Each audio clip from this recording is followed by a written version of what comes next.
so much. Our media journalists are ready to ask the questions. కోన గారు, Yeah. Vijay Kona Venkat గారు, sir sir చాలా cute little ఫిల్మ్లా అనిపిస్తుంది. Thank you yeah, మీరు కూడా చాలా అంటే జీవితాంతం గుర్తుండిపోయే సినిమా అని చెప్పి చాలా పెద్దగా చెప్పారు కాబట్టి ఏదో ఇంకా ఎక్సైటింగ్గానే ఉంది సార్. బట్ అంటే మీరు ఇందాక అన్నట్టు దురంధర్, టాక్సిక్ లెస్ దెన్ 1 వీక్లో వచ్చేస్తున్నాయి. మరి ఇంత చిన్న ఫిలింని అంత పెద్ద వాటి మధ్యలో నలిపేస్తానికి అంటే నా ఉద్దేశం ఏంటంటే ప్రతి సినిమాకి మనకి మన మన ఆడియన్స్ అన్ని రకాల టేస్ట్లు ఆడియన్స్ ఉన్నారు. నా తెలిసిన వాళ్ళు మా ఇంట్లో ఇప్పుడు దాకా దురంధర్ చూడలేదు ఎవరు. అంటే వాళ్ళ టేస్ట్ అది కాదు. అలాగే టాక్సిక్ కొంచెం heavy action, heavy duty film అది. సో దీనికి ఒక special audience plus especially after court వీళ్ళ మీద ఉన్న ఒక ఎక్స్పెక్టేషన్, ఒక టీనేజ్ లవ్ స్టోరీ, దీని స్పేస్ దీనికి ఉంటుందని నమ్మకం. అంటే థియేటర్స్లో స్పేసు లేకపోతే కొంచెం విజిబిలిటీ ఆ ఇష్యూస్ ఉంటాయి కదా సార్, కొంచెం పెద్ద సినిమాలు వచ్చి హడావుడి చేస్తే. అంటే నేను అంటే ఇప్పుడు తర్వాత ఫంక్షన్లు చెప్తాను. బట్ ది బెస్ట్ ఎంటైర్ 2 స్టేట్సే కాదు, entire world over the best డిస్ట్రిబ్యూటర్స్తో వెళ్తాను నేను. ది బెస్ట్, ఇంకా ఆడకని మించిన ఉండరు. ప్రతి జిల్లా, ప్రతి ఏరియా ది బెస్ట్తోనే వెళ్తున్నాం. All the best sir. Thank you. Roshan sir, so అంటే కోర్టు ఒక బ్లాక్ బస్టర్ హిట్ తర్వాత ఇప్పుడు మళ్ళీ బ్యాండ్ మేళం కదా, అంటే ప్రజలు ఏమన్నా ఫీల్ అవుతున్నావా? అంటే కోన గారు మాట్లాడిన మాటలు ఏంటంటే ఇట్ ఆల్రెడీ బ్లాక్ బస్టర్ అయిపోయిందన్న ఒక ఫీల్ కలుగుతుంది కదా. సో ఎక్స్పెక్టేషన్స్ నీ మీద ఏమన్నా ప్రెజర్ పెంచుతున్నాయా? అలా ఏం లేదు సార్, కథను నమ్ముకున్నాం సార్, దాన్ని చాలా బాగా షూట్ చేసాం, చాలా బాగా వచ్చిందన్న నమ్మకంతో సార్ మాట్లాడుతున్నారు, అదే నమ్మకంతో ఉన్నాం సార్ అందరం. కోన గారు సార్, అంటే మీరు ఫస్ట్ కథ ఫిక్స్ అయ్యి డైరెక్టర్ చెప్పిన కథ ఫిక్స్ అయిన తర్వాత అంటే నిన్ను కోరి ఇలాంటి వైబ్ వచ్చింది అన్నారు కదా.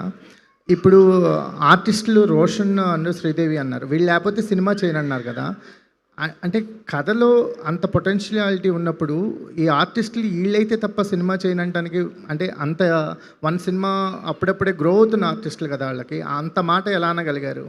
అంటే నాకు ఈ కోర్ట్ సినిమా చూసిన తర్వాత వీళ్ళ పొటెన్షియాలిటీ అర్థమైంది. ఒక సీన్ చాలు, మీ నమ్మరు. అందరికి సత్య సినిమా నా ఫస్ట్ మూవీ యాజ్ రైటర్. సత్యలో బీకు మాత్ర చేశాడు మనోజ్ వాజ్పేయి. అతను కళ్ళు మామ్ కాదు, బీకు మాత్ర చేసిన మనోజ్ వాజ్పేయి. అతను బ్యాండిట్ క్వీన్లో 100 మంది బ్యాండిట్లో ఒక బ్యాండిట్గా ఉంటాడు. ఒక సీన్ తోటి అతని పొటెన్షియాలిటీ అర్థమయ్యి తర్వాత అతను దౌడ్లో కూడా ఉంటాడు. చాలామంది తెలియదు, దౌడ్లో కూడా పరేశ్వరరావు వెనకాల గూన్స్లో ఉంటాడు, వన్ ఆఫ్ ద గూన్. అది చూసి ఇతని టాలెంట్ ఏదో బాగుందని రాము నాకు యావిడ్లో మరి చూపించాడు. నువ్వు ఇతను చూడు, అందరూ ఒకలా ఉంటారు పరేశ్వరరావు వెనకాల. ఇతను ఒక్కడే సిన్సియర్గా క్యారెక్టర్లో ఇన్వాల్వ్ అయ్యి అలాగా వీళ్ళ కోర్ట్ సినిమా చూసిన తర్వాత, ఎందుకంటే ఇది చాలా పెర్ఫార్మెన్స్ ఓరియంటెడ్ ఫిలిం, చాలా అంత డెప్త్. ఒక టీనేజర్స్ మీద ఇంత డెప్త్ ఉన్న స్టోరీ తను రాశాడు సతీష్. ఓహో, అంత పెర్ఫార్మెన్స్ ఇవ్వగలిగిన వాళ్ళు మనం వెతికి పట్టుకొని ఇంపాసిబుల్. మనం ఆల్రెడీ చూస్తున్నాం కాబట్టి కళ్ళ ముందు. వీళ్ళైతే ఈజీ అవుతుంది, తను అనుకున్న కథ నేను ఫీల్ అయిన ఎమోషన్ కన్వే అవుతుందని వీళ్ళు తీసుకోవడం జరిగింది. ఈ మధ్య అంటే మీరు కామెడీ టచ్ ఉన్న సినిమాలు అవి అంటే ఒక కెరీర్ పిక్స్లో ఉన్నప్పుడల్లా ఒక కామెడీ టింజ్ అనేది ఒక కొనసాగుతూ వచ్చింది. సో బ్యాండ్ మేళం అనేది చూస్తుంటే హార్డ్ హిట్టింగ్ అనిపిస్తుంది. మీరు చూపించిన గ్లిమ్స్లోనే అసలు ఆ ఫ్లేవర్ ఎక్కడా కనిపించలేదు. సో కారణం అంటే కంప్లీట్ ఈ టోన్లోనే ఉంటుందా? కాదు, ఈ సినిమా 80% ఫన్నే ఉంటుంది, 20-30% సోల్ ఉంటుంది. సో మీకు ఇది ఫస్ట్ ఇది చూపించడానికి కారణం ఏంటంటే ఫస్ట్ దీని తాలూకా సోల్ అర్థం అవ్వాలి ఫస్ట్ ఆడియన్కి. ఫస్ట్ సోల్ అర్థం అయితే ఫన్ అన్నది 70-80% ఫన్నే ఉంటుంది ఎక్కువ, మీరు అసలు ఫస్ట్ నుంచి ఎండ్ వరకు. But the main concept of the ఫిలింలో భయంకరమైన సోల్ ఉంది, హార్ట్ టచింగ్, హార్ట్ రెంచింగ్. అందుకోసం తీసుకోండి. చాలా ప్రామిసింగ్ ఉంది sir. Good luck. Thank you. Roshan గారు, హాయ్ రోషన్. హలో అండి. All the best first. అయితే ఒక అప్కమింగ్ యాక్టర్కి చాలా బిగ్గెస్ట్ కాంప్లిమెంట్స్ అని చెప్పాలి. త్రివిక్రమ్ గారి దగ్గర నుంచి, అలాగే కోనా వెంకట్ గారి దగ్గర నుంచి. అంటే నాని గారితో కంపేర్ చేస్తున్నారు. సో ఇది ఎంత ఛాలెంజింగ్గా తీసుకుంటారు. అండ్ మోర్ ఓవర్ తెలంగాణ లాంగ్వేజ్ని అంటే ఎంతో పట్టుంటే కానీ అది మాట్లాడలేరు, కొన్నిసార్లు ఫెయిల్ అవుతుంది. అంటే ఇద్దరికి ఈ క్వశ్చన్. సో ఎలా హ్యాండిల్ చేశారు ఇది? సో మీరు అడిగిన ఫస్ట్ క్వశ్చన్కి చాలా గ్రేట్ఫుల్ అండి. సినిమా మీద పిచ్చి, యాక్టింగ్ మీద పిచ్చి. సో అదే సిన్సియర్గా వర్క్ చేస్తూ ఉన్నాను. సో అది రావడం అనేది నేను చాలా గ్రేట్ఫుల్గా ఫీల్ అవుతున్నాను. తెలంగాణ అనేది నాకున్నారండి తెలంగాణ ఫ్రెండ్స్, బట్ అంత ఫ్లూయెంట్గా వచ్చేది కాదు. సతీష్ అన్న చాలా హెల్ప్ చేశాడు నాకు. సో ఆ తెలంగాణ స్లాంగ్ పట్టుకోవడానికి నాకే కాదు, సిరికి కూడా. నాకు కొంచెం ఈజీ అయిందేమో కదన్నా, అట్లనే అంటావా? సరేలే. సో ఫుల్ నేను కాకినాడ సైడ్ కాబట్టి ఫుల్ గోదావరి వస్తుంది నాకు. సో అసలు డబ్బింగ్లో తెలిసింది ఓకే, నేను కొంచెం అయినా చేశాను కదా ఓకే. కొంచెం చాలా కష్టమైంది తెలంగాణ, బట్ సతీష్ గారి వల్ల కొంచెం ఓకే. డైరెక్టర్ గారు నాకు దానికంటే షార్ట్ ఓకే అయిందా లేదా అనేదే నాకు చాలా టెన్షన్. మీరు ఏం క్యారీ చేస్తారండి సినిమా నుంచి? అంటే ఎలా ఉండబోతుంది, అంటే ఆడియన్స్ ఎలా రిసీవ్ చేసుకుంటారు అనుకుంటున్నారు? డెఫినెట్లీ కోర్టులో చూసిన చందు అయితే అసలు కనిపించడు. ఈ యాదగిరి చాలా డిఫరెంట్గా ఉండబోతున్నాడు. అది నేను చాలా స్ట్రాంగ్గా చెప్పాలనుకుంటున్నాను కూడా. Thank you so much. Roshan sir. ఇక్కడ సార్. కోర్టు సినిమా మీ ఇద్దరు కాంబినేషన్ ఒక పెద్ద బ్లాక్ బస్టర్ హిట్ కదా సార్. మళ్ళీ ఇద్దరు కాంబినేషన్ రిపీట్ అవుతుంది, ఎలా అనిపిస్తుంది? మీ పైన ఏమైనా ఒత్తిడి ఉందా? అంతకంటే పెద్ద బ్లాక్ బస్టర్ హిట్ కొట్టాలి కదా.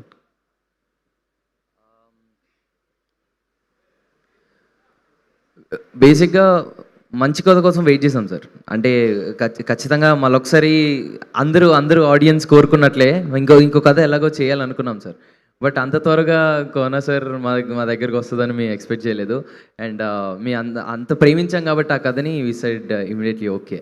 అలా అంటే మీ పైన ఒత్తిడి ఏమైనా ఉందా దానికంటే ఎక్కువ బ్లాక్ బస్టర్ కొట్టాలని? అంటే సినిమాని చాలా ప్రేమించి నమ్మి చేస్తాను సార్. అది ఏ సక్సెస్ ఎంత ఇస్తుంది అనేది అయితే నేను ఎప్పుడు చూసుకోను sir. Yeah. Okay sir. Kona garu, Court cinema 1 second అండి. సో పాపం రోషన్ షూట్ నుంచి వచ్చారు, వేరే సినిమా నుంచి. He's leaving. Thank you so much. Thank you so much Roshan. We wishing all the very best. Yeah, Kona Venkat గారిని కంటిన్యూ చేయవలసిందిగా రిక్వెస్ట్ చేస్తున్నాం. సార్ చెప్పండి. కోర్టు సినిమా లాస్ట్ ఇయర్ ఇది March 13th రిలీజ్ అయింది. సేమ్ మళ్ళీ ఇది కూడా March 13th. అంటే ఈ బ్లాక్ బస్టర్ ఎక్స్పెక్ట్ చేయొచ్చా? దీని వెనకాల ఒక చాలా గొప్ప వ్యక్తి ప్లానింగ్ ఉంది సేమ్ డేట్ రావడానికి. చాలా గొప్ప వ్యక్తి, అతనే ఆ దేవుడు. ఆయన ప్లానింగ్, ఆయన స్క్రీన్ ప్లే ఇది. ఆయన స్క్రీన్ ప్లే రాశాడు. మేము రాసింది దానికన్నా అదే డేట్ వచ్చింది చూడండి. అసలు మేము అనుకోలేదు. 13th అన్నది లాస్ట్ వీక్ ఫైనలైజ్ అయింది. ఇన్ఫ్యాక్ట్ అంతే కదా, లాస్ట్ వీక్ అదే డేట్కి వచ్చింది మళ్ళీ. సార్ మీరు గతంలో అదర్స్ 2 చేస్తానని చెప్పారు కదా, అది ఎంతవరకు వచ్చింది ఏంటి? ఎన్టీఆర్తో అది ఇప్పుడు తారక్కి కొన్ని కమిట్మెంట్స్ ఉన్నాయి, 2 ఫిలిమ్స్ కమిట్మెంట్. ఈ కమిట్మెంట్స్ అయిన తర్వాత డెఫినెట్గా నాతో ఎవరు నిన్నే చెప్పారు, మనం వినయ్, చాలామంది అడుగుతున్నారు అదృష్టం మనం చేయాలి 100% అని. నేను నీదే స్టోరీ రెడీగా ఉంది కదా?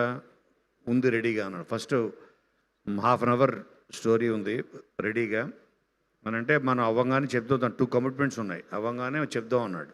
ఓకే.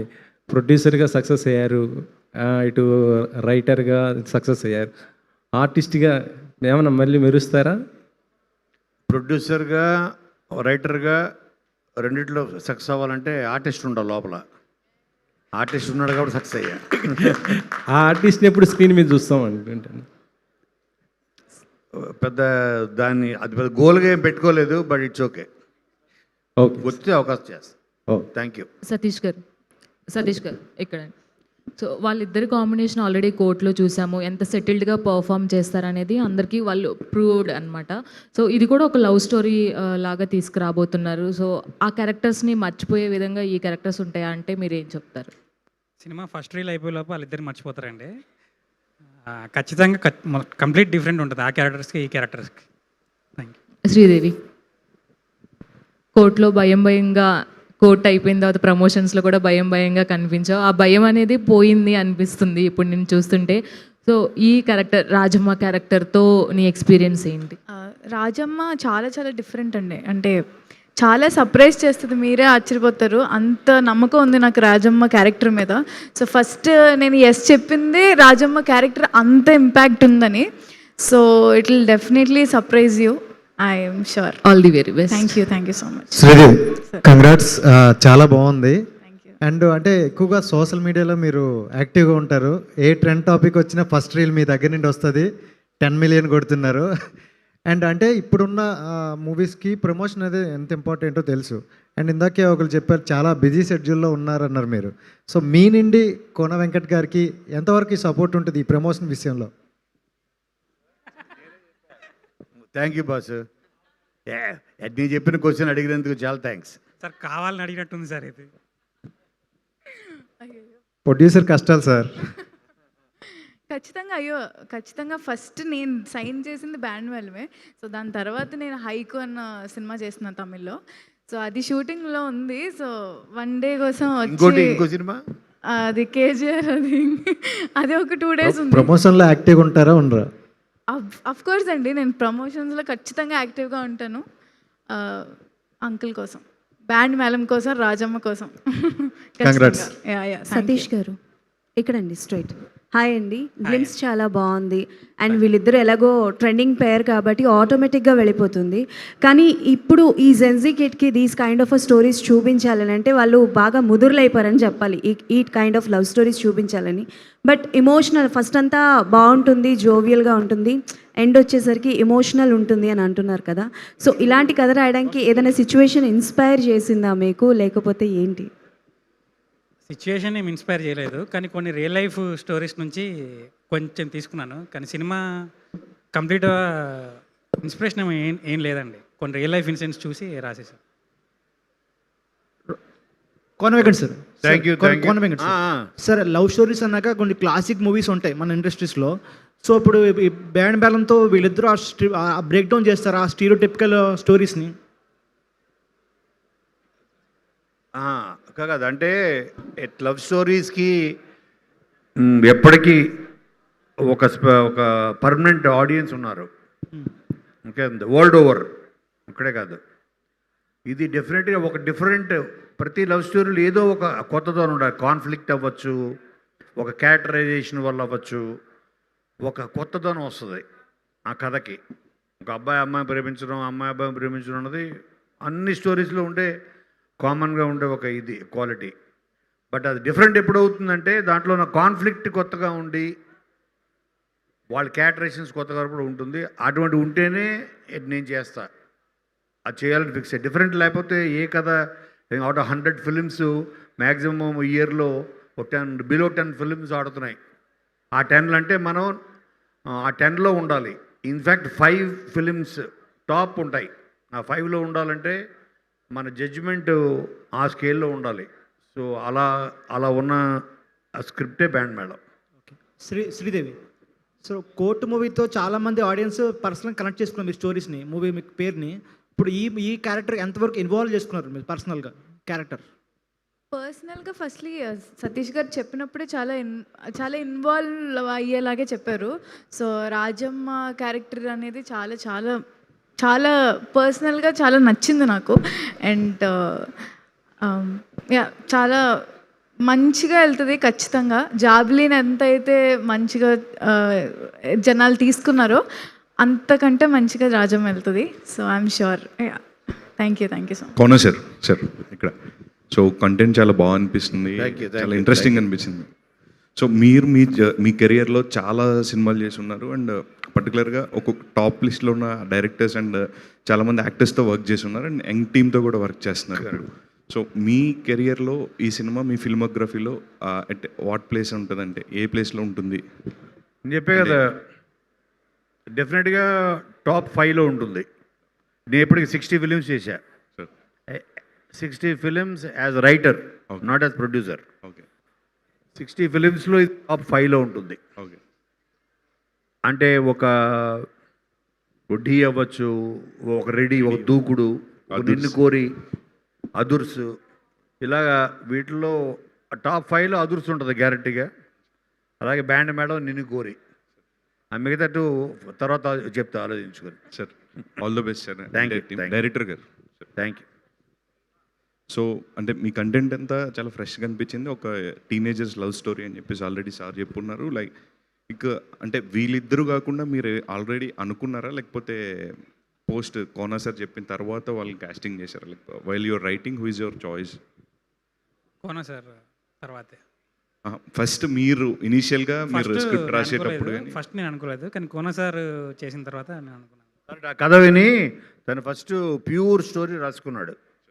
ఈ కథ విన్న తర్వాత నేనే చెప్పాను, సతీష్ దీనికి మనం ఆ కోర్టు పేరుతో వెళ్దాము, ఎందుకంటే త్వరగా వెళ్ళిపోతుంది కథ ఆడియన్లోకి, త్వరగా వాళ్ళకి కనెక్ట్ అయిపోతారు, మనం ఎక్కువ ఎఫర్ట్ పెట్టక్కర్లేదు చెప్పి. All the best entire team sir. Thank you. Thank you. Sridevi గారు, సో అంటే కోర్ట్ మూవీలో కూడా మీరు లవ్ క్యారెక్టర్ అంటే లవ్ బేస్డ్ జోనర్లోనే యాక్ట్ చేశారు, అండ్ బ్యాండ్ బెలం కూడా లవ్ జోనరే. సో మీ ఫేవరెట్ జోనర్ ఏంటి? ఫ్యూచర్లో మీరు యాక్ట్ చేయాలనుకుంటున్న మీ డ్రీమ్ జోనర్?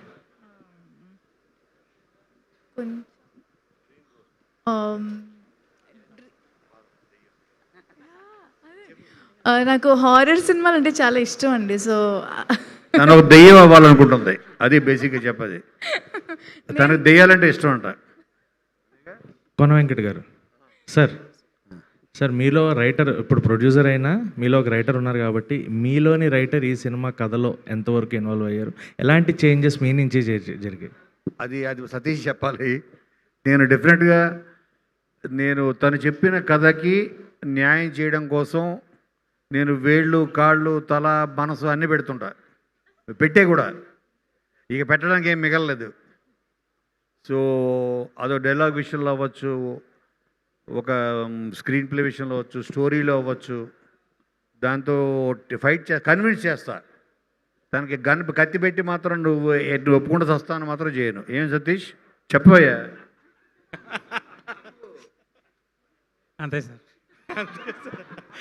విజయ్ గారు, సార్ మీ లవ్ సాంగ్స్ అంటే విజయ్ బుల్గనేని గారు అనే ఒక మార్క్ పడిపోయింది, బట్ విజయ్ బుల్గనేని గారి నుంచి మేము ఒక మాస్ కమర్షియల్ ఫిలిం ఎప్పుడు ఎక్స్పెక్ట్ చేయొచ్చు? Very soon sir. సార్ అండర్లోనే ఇంకొక మూవీ జరుగుతుంది, దానికి డెఫినెట్లీ ఒక మాస్ కమర్షియల్ సాంగ్స్ డెఫినెట్లీ దాంట్లో ఉంటాయి. శ్రీదేవి గారు, last question please. Congratulations. And అంటే లైక్ మీరు చేసిన సినిమాస్ అన్నీ కూడా ఆల్మోస్ట్ చూసుకుంటే కథ మీ చుట్టే తిరుగుతూ ఉంటుంది, like you are the main core of the movie అని చెప్పచ్చు. బట్ నాకు తెలిసి మీ వయసుకు తగ్గ, అంటే మీ వయసు కన్నా ఎక్కువ బరువు బాధ్యతలే సినిమా వైపు మోస్తున్నారని అనిపిస్తుంది. సో ఈ సినిమా వరకు ఒక క్యారెక్టర్ని మీకు ఎక్స్ప్లెయిన్ చేస్తున్నప్పుడు మీ క్యారెక్టర్ని కొంచెం ప్రెషర్ ఫీల్ అయ్యారా, టెన్షన్ ఫీల్ అయ్యారా, లైక్ ఎలా? అస్సలు అలా ఏం ఫీల్ అవ్వలేదండి. ప్రెషర్, టెన్షన్స్ అస్సలు ఏం లేవు. ఎందుకంటే రాజం ఈజ్ డైలీ ఒక గోయింగ్ గర్ల్, ఒక ఇంట్లో ఒక అమ్మాయి, అలానే జాబిల్లి కూడా అలానే ఉంటుంది. జాబిల్లి నేను తీసుకున్న ప్రతి క్యారెక్టర్ కూడా అలా ఇంట్లో ఒక అమ్మాయి, సింపుల్ అమ్మాయి, కాంప్లికేటెడ్. సో ఇది కొంచెం చాలా మెచ్యూర్గా కనిపించాను, అండ్ చాలా మెచ్యూర్గా ఆలోచిస్తాను కూడా ఈ సినిమాలో. సో మంగపతి ఉంటారా అండి ఇందులో కూడా? ఇందులో మంగపతి ఏ డిస్టర్బెన్సెస్ లేవండి. Okay, all the best to the whole team. Thank you so much to all the media. Thank you so much. And Satish గారికి, శ్రీదేవికి, అండ్ కోనా వెంకట్ గారికి, విజయ్ గారికి థ్యాంక్ యూ సో మచ్.